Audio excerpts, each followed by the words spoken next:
महात्मा उपासक डॉक्टर सोहनराज तातेड़ पुनरुत्थान और आत्मविज्ञान के बाद अब ला रहे हैं सनातन सत्य, जैसी दृष्टि वैसी सृष्टि, कुदरत, कुदरती रचना एवं कुदरत के कानून से शाश्वत सुख की प्राप्ति।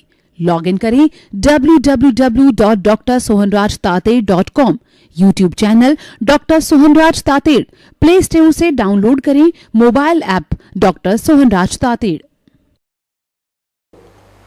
भाई और बहनों, मातृशक्ति को नमन।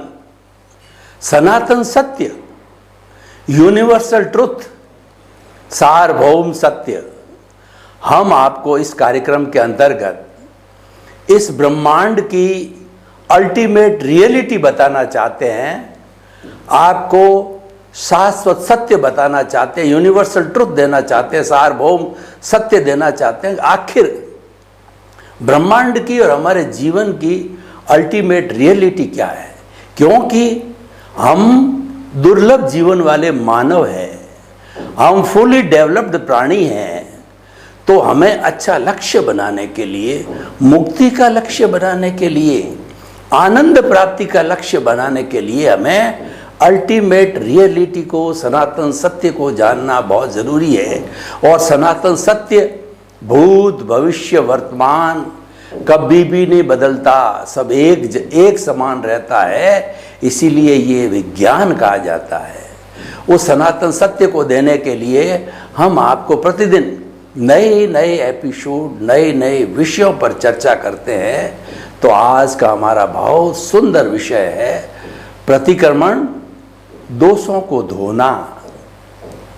भाई और बहनों, हमारा शरीर गंदा होता है, हम उसको धोते हैं। हमारे कपड़े गंदे होते हैं, हम उसको धोते हैं। हमारा मकान गंदा होता है, उसकी धुलाई की जाती है। गाड़ी गंदी होती है, उसकी धुलाई की जाती है। और हम पब्लिक प्लेसेस को देखें तो रेलवे के प्लेटफॉर्म धोए जाते हैं, बसों के जो है बस स्टैंड है उनकी धुलाई की जाती है। क्यों की जाती है? कि उस पर जो कोई गंदगी आ गई है वो साफ हो जाए। निरंतर सफाई करने से बीमारी नहीं आती है, नए नए वायरस पैदा नहीं होते हैं, बदबू नहीं आती है, यानी बीमारी के कारण को हम हटाते हैं।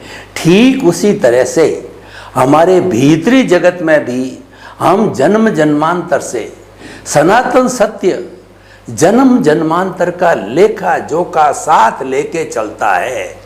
संसार रूपी नाटक के प्रारंभ से अध्यक्षण पर्यंत तक हमने जो जो दोष किए हैं उन सब का अकाउंट हम रखते हैं, और वो अकाउंट हमारे कार्बन शरीर के अंदर मौजूद है।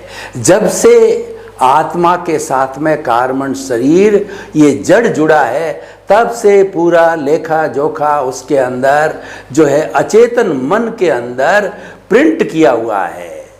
हमारे कंप्यूटर में गलती हो सकती है, हमारी कैलकुलेशन में गलती हो सकती है, हमारी सोच में गलती हो सकती है, लेकिन जो कार्बन शरीर है इसकी कैलकुलेशन के अंदर कोई गलती नहीं होती। इतना ये परफेक्ट होता है। और ये कार्बन शरीर चतुस्पर्शी पुद्गलों से बना होता है और ये आत्मा की हाजिरी से बनता है। इसके अंदर गलती क्यों नहीं होती है? कि हमारी जितनी भी कॉजल बॉडी है, हमारा कषाय है, लिंग शरीर है, कार्बन शरीर है, क्रोध मान माया लोभ है, मोह का संसार, कुछ भी किसी भी नाम से पुकारिए, ये हमारे प्रभु की हाजिरी में बना है, यानी उसकी प्रेजेंस से बना है, प्रभु ने नहीं बनाया है। हमारे भीतर विराजमान शुद्ध आत्मा भगवान की हाजिरी बिना ये शरीर जड़ है, वो ये मृतवत है और ये मुर्दा है। उस मुर्दे में जो जान डालने वाला है वो आत्म तत्व है। ये बात हमारे सनातन सत्य के केंद्र के अंदर है। टू एयर इज ह्यूमन, इंसान गलती का पुतला है। जब कभी भी हम कार्य करते हैं तो गलती होना संभव है, इसको हम नकार नहीं सकते। महात्मा गांधी कहा करते थे कि जो कोई भी व्यक्ति सफल कब होता है? कि असफलता को प्राप्त करके। कोई भी दुनिया में ऐसा महान व्यक्ति नहीं है जिसने कि असफलता प्राप्त न की और वो सफल हो गया हो। तो सफलता प्राप्त करने के लिए मैंडेटरी है कि असफल होना, चाहे एक बार असफल हो, चाहे 2 बार हो, और अधिक बार भी हो सकता है। मैं आपको एक उदाहरण देना चाहता हूं कि एक चींटी है जो कि अपने मुंह के अंदर एक दाना डाले हुई है और उसका जो घोंसला है ऊपर है, दीवार के ऊपर है। तो वह क्या करती है कि वह दीवार के ऊपर चढ़ती है, गिरती है, चढ़ती है, गिरती है, लेकिन वो कभी हिम्मत नहीं हारती और चढ़ते गिरते आखिर वो अपने घोंसले के अंदर अपने घर में चली जाती है, क्योंकि वह असफल होते होते सफल होती है। तो ये हमारी जीवन की जो सफलता को प्राप्ति करने का अर्थ ये है कि दोषों को धोना, उन गलतियों को धोना। इन गलतियों की वजह से हमारे इस आत्मा के ऊपर जो है आवरण आ जाता है। आत्मा के ऊपर कुल 8 तरह के आवरण हैं और सारे आवरण दोषों को करने के कारण आवरण होते हैं। तो ज्यों-ज्यों हम उन दोषों के कारणों को हटाते हैं तो इसका शुद्धिकरण चालू हो जाता है। और सबसे बड़ा जो कहना चाहिए दृष्टा, प्रकाशक है, वो हमारी शुद्ध आत्मा है जो भीतर विराजमान है। वह अक्रिया और कुछ भी नहीं करता है।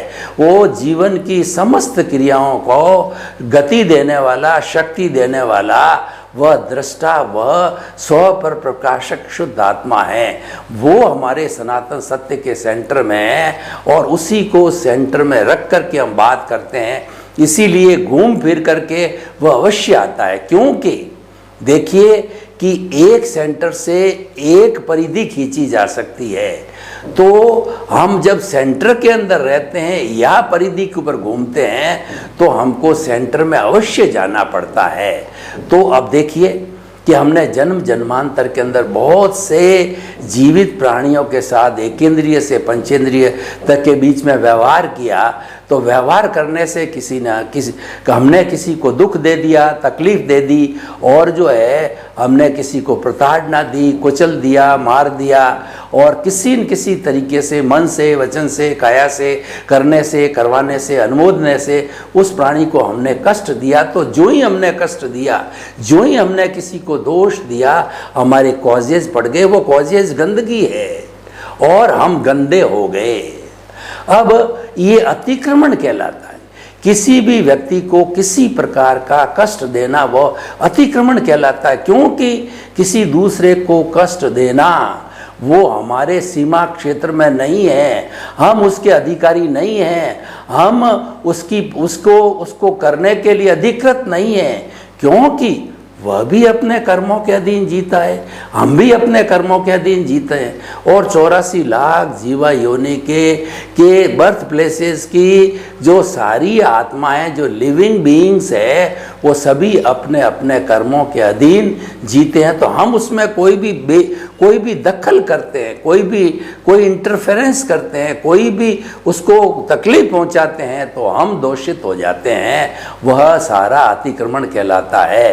तो उन एक दोष को जो है वो कहा जाता है, वह एक कॉज कहलाता है। और कई कॉजेज जब इकट्ठे हो जाते हैं तो कॉजल बॉडी कहलाती है।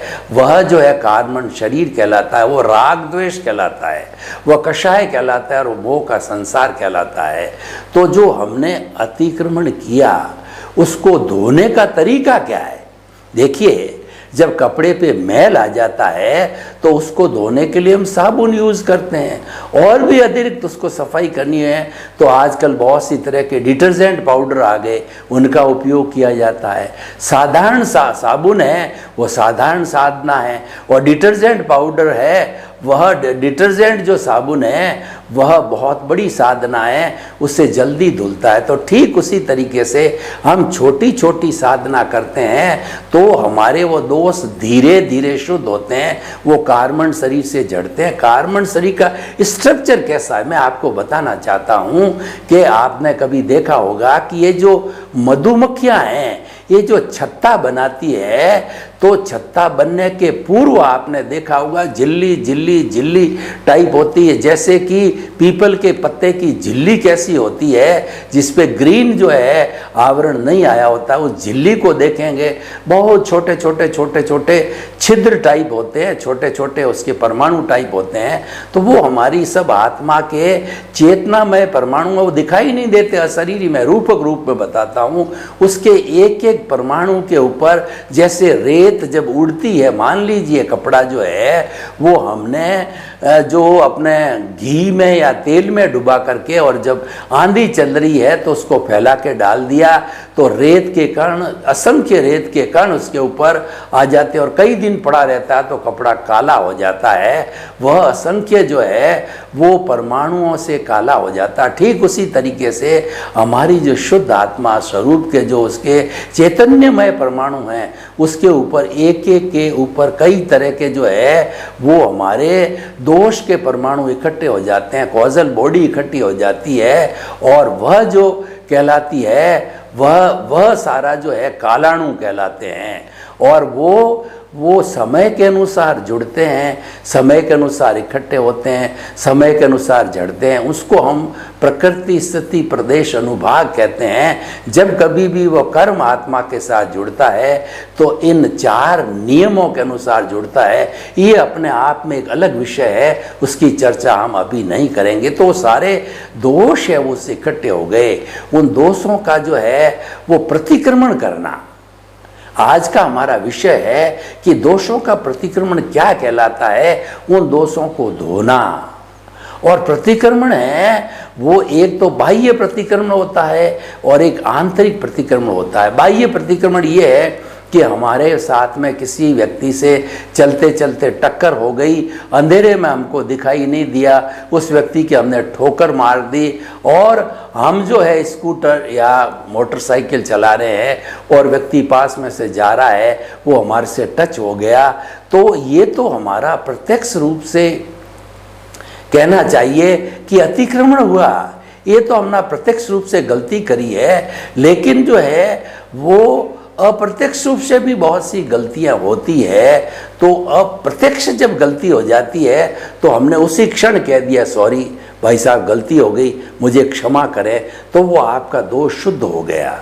और कई बार क्या होता है कि हम अप्रत्यक्ष रूप से बहुत सी गलतियां करते आए, वो सारा जो है वो यूनिबिल्ट हो जाता है हमारे कार्बन शरीर के अंदर, और उसका बहुत बड़ी जो कहना चाहिए एक मैथमेटिक्स पूरी है, कैलकुलेशन है, उसके साथ वो जमा हो जाते हैं।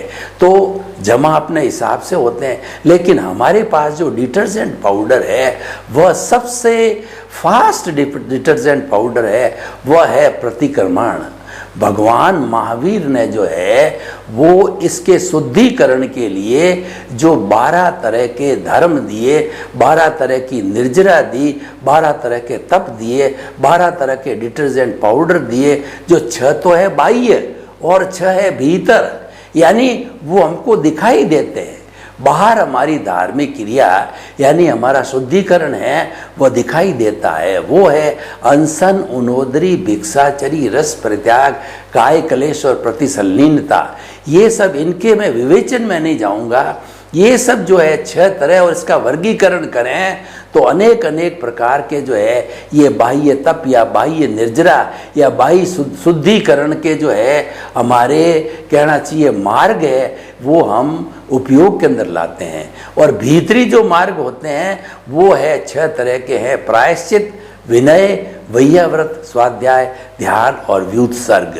तो आज हमारा प्रायश्चित विषय है। इसका अर्थ यह है कि भीतर ही भीतर जो है शुद्ध मन से, शुद्ध विचारों से, शुद्ध भावना से जो है हमें प्रत्यक्ष और अप्रत्यक्ष रूप से की गई भूलों के लिए जो है हमें प्रायश्चित करना, और हमारे भीतर विराजमान शुद्ध आत्मा भगवान की साक्षी से उसकी साक्षी क्यों रखनी होती है कि ये जितने भी दोष इकट्ठे किए गए हैं वो दोष उनकी हाजिरी से किए गए हैं। अगर और वो हमेशा एक सा है, संसार रूपी नाटक के प्रारंभ से अध्यक्षण पर्यंत हमारा जो मूल स्वरूप के अंदर द्रव्य आत्मा है, शुद्ध आत्मा है, वो एक सा ही है, उसमें कोई परिवर्तन नहीं आया। जो परिवर्तन आता है वह परिवर्तन इस कार्बन शरीर का आता है, कभी बढ़ जाता है कभी घट जाता है। तो ये घटना बढ़ना जो है कार्बन शरीर का आता है और उसी के अनुरूप हम भव भवांतर करते हैं।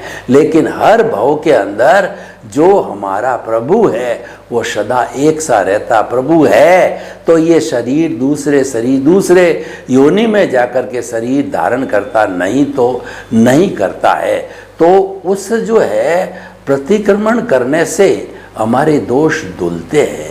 अब प्रतिकरण करने की मैं आपको एक विधि भी बता देता हूँ कि प्रत्यक्ष रूप से तो मैंने सॉरी भाई साहब गलती हो गई, मिच्छामि दुक्कड़म खमत खामना, किसी न किसी विधि से हमने प्रत्यक्ष कर दिया, फ़ोन से कर दिया और चिट्ठी डाल करके कर दिया और लिख करके कर दिया। ये तो सारा प्रत्यक्ष रूप से जो है वह परोक्ष रूप से कैसे किया जाता है मैं आपको इसको करके बताता हूँ।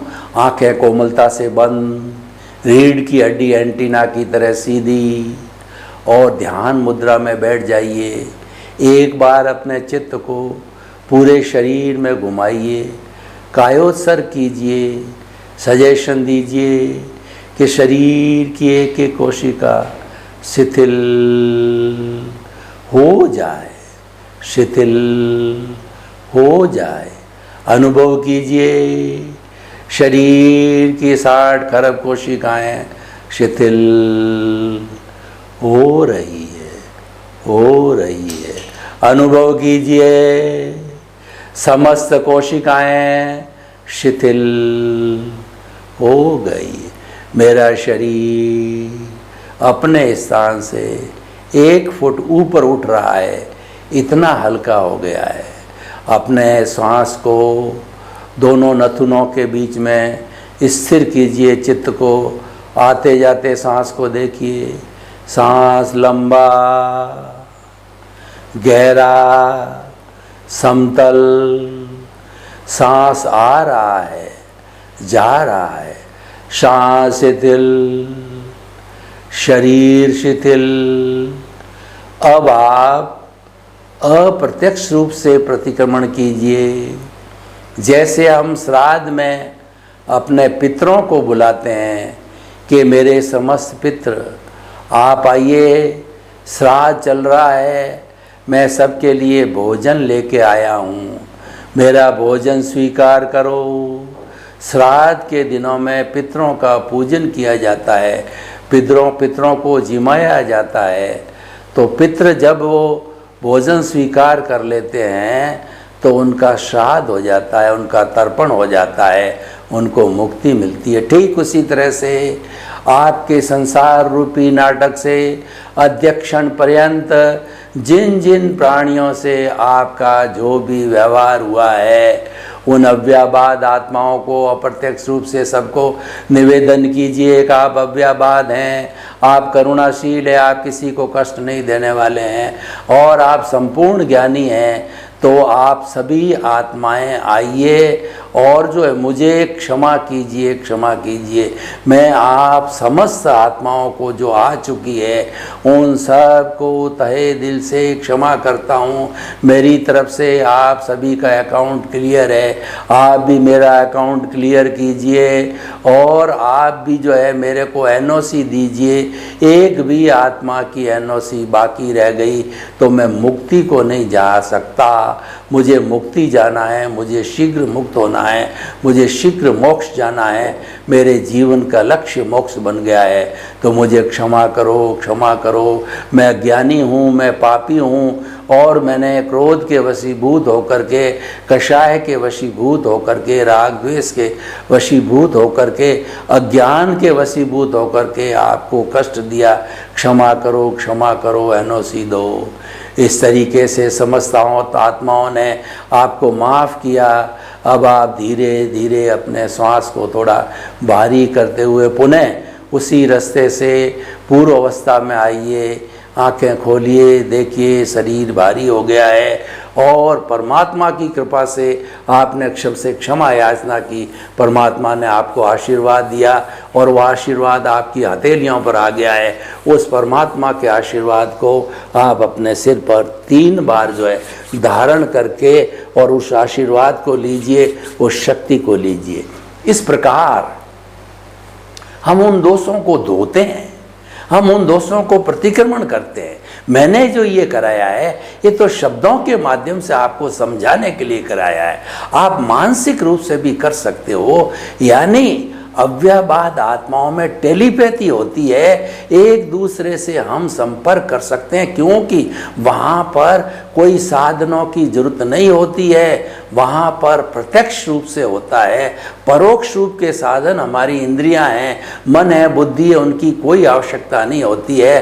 प्रत्यक्ष रूप से एक आत्मा दूसरे आत्मा से जिससे उसका कभी न कभी संपर्क रहा है उससे संपर्क कर सकती है, अपनी क्षमा याचना कर सकती है। तो ये कितना बड़ा सूत्र है, और ये सूत्र व्यक्ति पर भी लागू होता है, परिवार पर भी लागू होता है, समाज पर भी लागू होता है, देश पर भी लागू होता है और विश्व पर भी लागू होता है। मान लीजिए कि अमेरिका और इजराइल आपस में लड़ाई झगड़े कर रहे हैं, टंटे कर रहे हैं। किस बात के लिए कर रहे हैं? साम्राज्य पाने के लिए कर रहे हैं। और दूसरा क्या है कि वो जो है किसी का मित्र बन करके किसी को शत्रु बन करके और कर रहे हैं। तो जहाँ तक साम्राज्य पाने की बात होती है, वो साम्राज्य तो अपना खुद का भी बहुत साम्राज्य होता है। हमें केवल साम्राज्य विस्तार करने से क्या फायदा होगा, बल्कि उस देश के अंदर जितने भी नागरिक रहते हैं उनका कल्याण किया जाए, उनको सभी को सुख पहुंचाया जाए, उनकी बेसिक रिक्वायरमेंट्स को पूरा किया जाए, यह भी क्या कम होता है। और वो सरकार अच्छी सरकार होती है जो अपने देश के हर नागरिक को स्वतंत्रता दे, अधिकार दे और सबको सुखी रहे, और जैसा जैसा राजा वैसी प्रजा, और जैसा जैसी सरकार होती है वैसी प्रजा बन जाती है। अगर सरकार में राम राज्य की भावना है तो प्रजा भी सुखी रहेगी, और सरकार अगर चोर है और अपने नागरिकों को चोर समझती है तो आपस के अंदर एक दूसरे में अविश्वास पैदा हो जाएगा, एक दूसरे को चोर समझेंगे। क्योंकि वातावरण बनाना हमारे हाथ में है, ये हमारा पुरुषार्थ है और इसको हम स्वयं निर्मित करते हैं, अच्छा करते हैं या बुरा करते हैं। अगर हम पॉजिटिव साइड में चले जाते हैं तो हमारा वातावरण अच्छा हो जाता है, और हम नेगेटिव साइड में चले जाते हैं तो वातावरण सामंजस्य जो है वो गड़बड़ हो जाता है। तो हम प्रतिक्रमण की बात कर रहे थे, दोषों को धोने की बात कह रहे थे। और दोष देखिए, दोष कब धोए जाते हैं? पहले तो नए दोषों को इकट्ठा करना बंद कीजिए।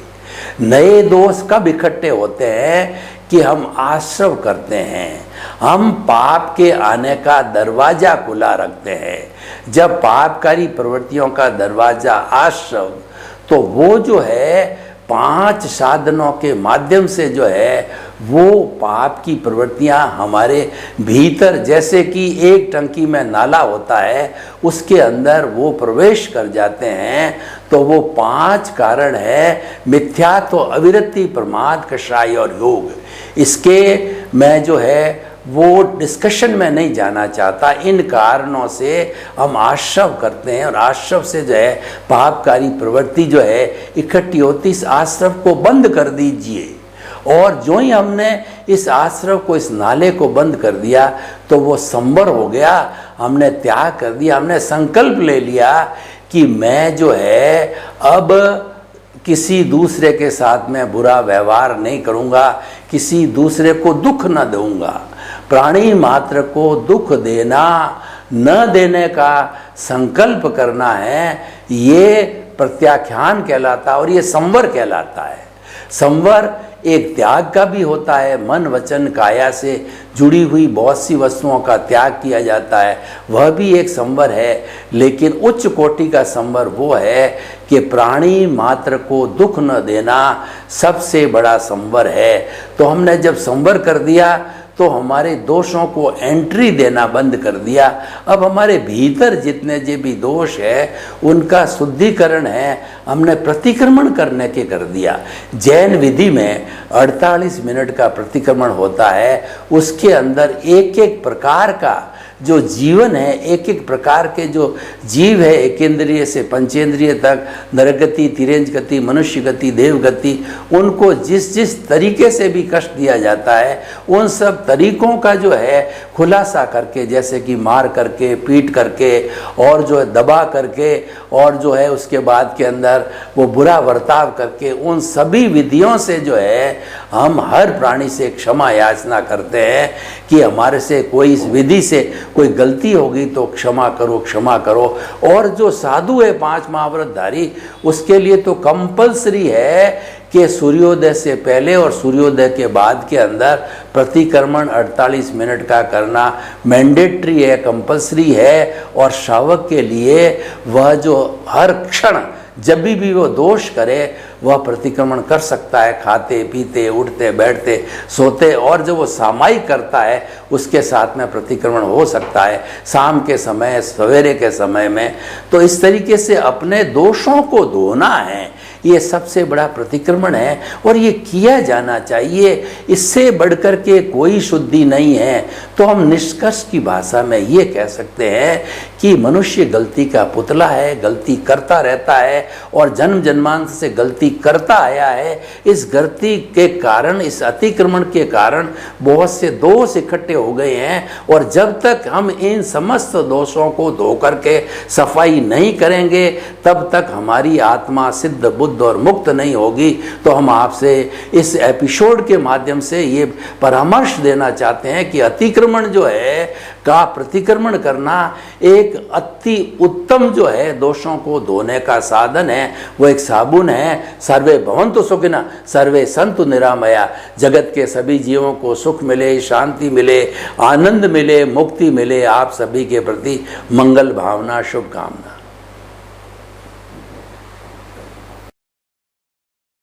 महात्मा उपासक डॉक्टर सोहनराज तातेड़ पुनरुत्थान और आत्मविज्ञान के बाद अब ला रहे हैं सनातन सत्य, जैसी दृष्टि वैसी सृष्टि, कुदरत, कुदरती रचना एवं कुदरत के कानून से शाश्वत सुख की प्राप्ति।